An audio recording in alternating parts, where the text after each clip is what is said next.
Good morning, everybody. We are now live right here on Twitter for Elected News.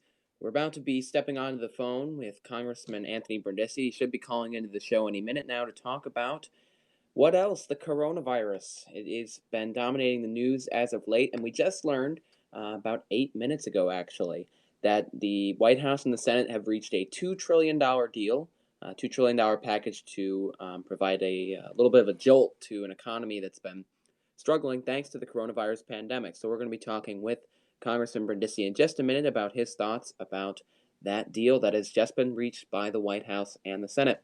We're also going to be talking about the campaign in 2020. The congressman came in contact with one of the representatives in the House who has contracted the coronavirus. Oh, good morning. Hey, Luke, it's Anthony Brindisi. How are you? Good, thanks. How are you? You're live right now on Twitter with Elected News. Thank you so much for coming on. Great. Thank you. Sorry I'm a little early here. I unfortunately have to get off at noon because I have a conference call I have to jump on. No, that's totally fine. Thank you so much for calling in. I appreciate it. Sure thing. So you were self-isolating. Are you still self-isolating here in Utica, or are you back down in D.C.? No, still self-isolating. I'm unfortunately quarantined until Friday. That would be 14 days since I last came in contact with the member of Congress who tested positive. But on the bright side, I'm not experiencing any symptoms. I feel great, and just getting through this, working from home. Fantastic. Well, they just reached a stimulus package here in the Senate, and it looks like it's going to be moving through. Your reaction to that? It's a $2 trillion stimulus package that's just moved through. Well, I'm looking at the stimulus package right now. I'm going through all of it this morning to read the details. So I want to get through the bill before I can commit one way or the other how I'm voting. But we have to move forward as quickly as possible. Small businesses need assistance. Workers need assistance. Our hospitals need assistance. So I'm glad that the Senate has come to an agreement here. I'm glad it's bipartisan. And hopefully we can get this passed as quickly as possible to help the American people. Absolutely, and let's get a little bit specific on that too, because you brought up a lot of the points I was about to ask you in our questions here. But let's start with first and foremost, what measures are you ready to support to assist our health workers and hospitals? Well, our hospitals and our healthcare workers in our area, all of our hospitals need additional assistance right now because many of them are considered safety net hospitals. And they just don't have a lot of cash on hand to keep them going through a pandemic like this. So I would absolutely support increased funding for our hospital and our healthcare workers. There's direct payments which are being made to individuals and families. I am supportive of that, as well as expanded unemployment insurance to help workers who are out of work right now while we're in this shutdown. And I'm also supportive of putting restrictions on money going towards big corporations, so they can't use that funding for stock buybacks and CEO bonuses and things like that.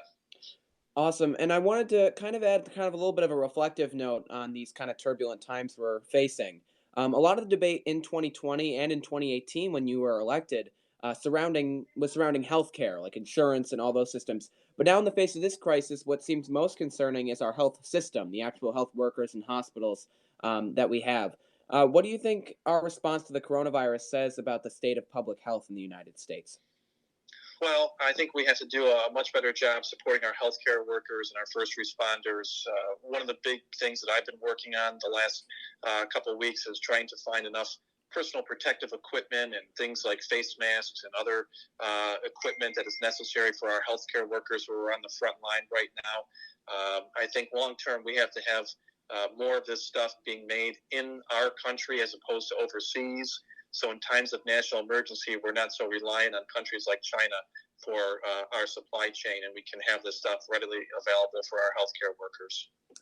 And so I want to talk about now the economy moving into businesses. What measures are you looking to support in order to help out small business owners, both small business owners and their employees?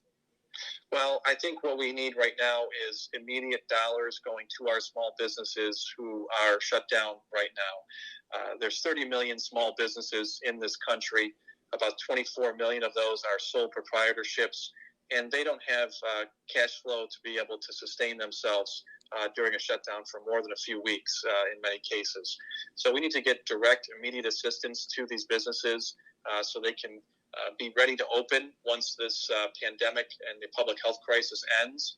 And then also for workers who are out of work right now and others who are impacted, they need direct financial assistance to help them through this time period where they may not be receiving a paycheck. We have to expand unemployment insurance to cover their pay while they're out of work.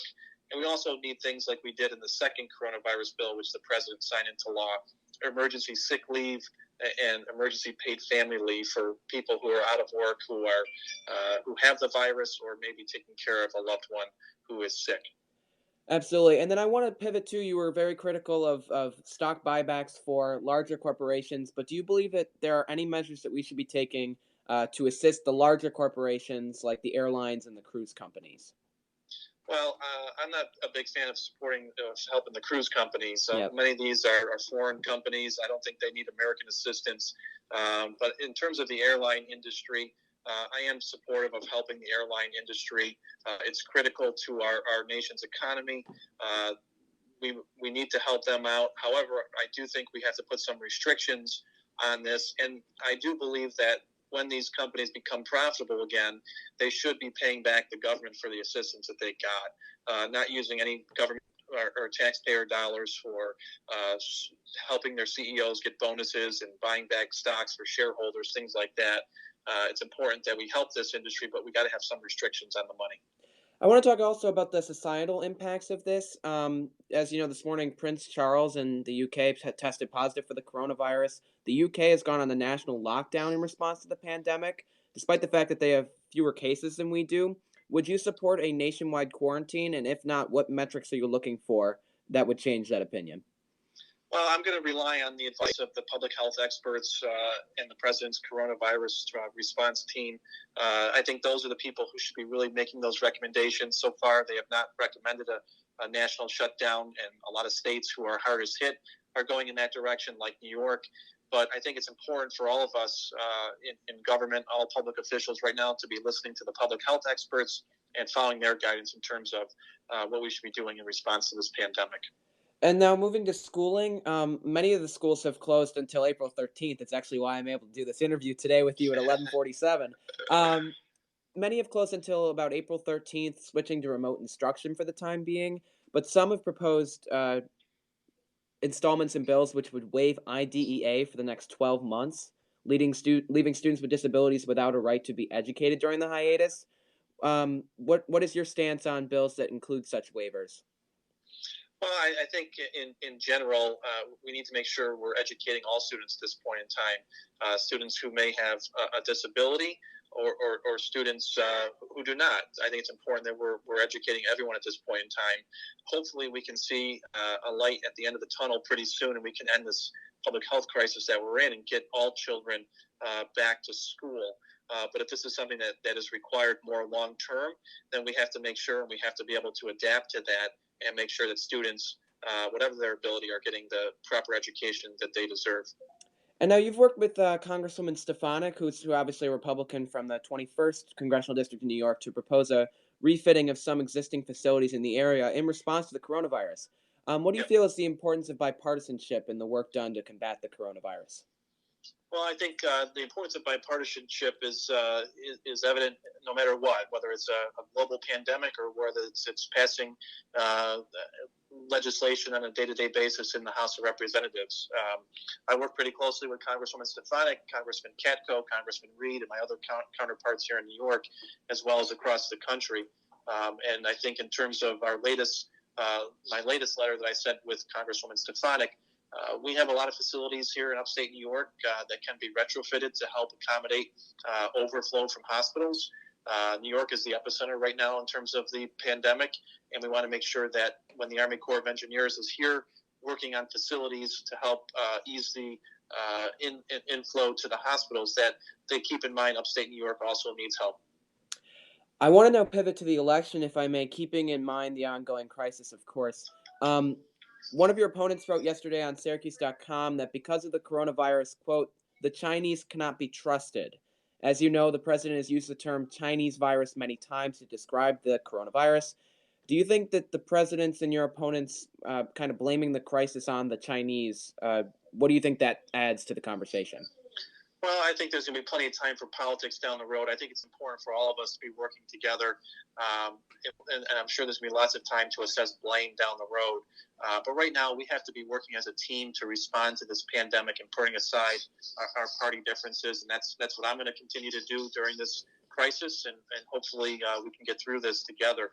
I think this is a time much like World War II where we got to mobilize as a country. I've said it's all hands on deck, and we got to get together and do what we can to respond to the public health crisis and rebuild our economy. There's no question in my mind. I sit on the Armed Services Committee. China is our number one national security threat. We need to be able to respond to them. We have to make sure that when it comes to national emergencies, we have supplies that are manufactured in this country, pharmaceuticals that are manufactured in this country. God forbid we were ever at war with China, they could shut down our supply chains for many of these items, and we'd be in real trouble. We're seeing that now through this national emergency, and we need to make sure going forward here that we are able to produce these products here and not be so reliant on the Chinese for supplies and things like medical devices. Absolutely. And you've been, speaking again of partisanship, you've been criticized by your opponent for your voting record, specifically your alignment with President Trump or lack thereof. According to 538, you've only voted with the White House 8.8% of the time. Um, do you think it was wise in a district that President Trump won by 16 points to vote against him 9 out of 10 times?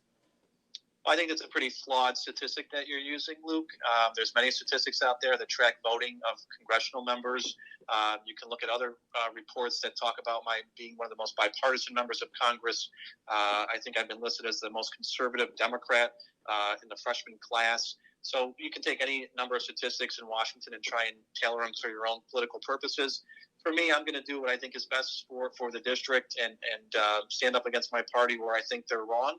Work with the president, as I have done on a number of occasions, to get things done. He's signed 4 of my bills last year into law, 2 bills to support our veterans, another bill to support a local manufacturing company, and 1 to repeal an oppressive health insurance tax. I think that's a good record working with the president, and that's what we need more of in Congress is representatives who can reach across the aisle to get things done. Absolutely. I want to give you this time just to give a closing message to all the listeners out there about from the coronavirus crisis and just in general as we come up to the election. Well, I think it's important that we heed the advice of the public health experts right now. I would say that this is a time in our country where we all have to come together to try and fight this pandemic and help rebuild our economy afterwards. Our country has been tested time and time again, whether it's World War II, 9/11, or other crises that we have faced over the course of our history. And what's best about our country is we do come together, we rise to the occasion, and I know America is going to be stronger after this. So I'll continue to do my part, and hopefully we'll get through this together. Thank you so much, Congressman, for coming on the show. You're always welcome back whenever you'd like. Thank you, Luke, very much.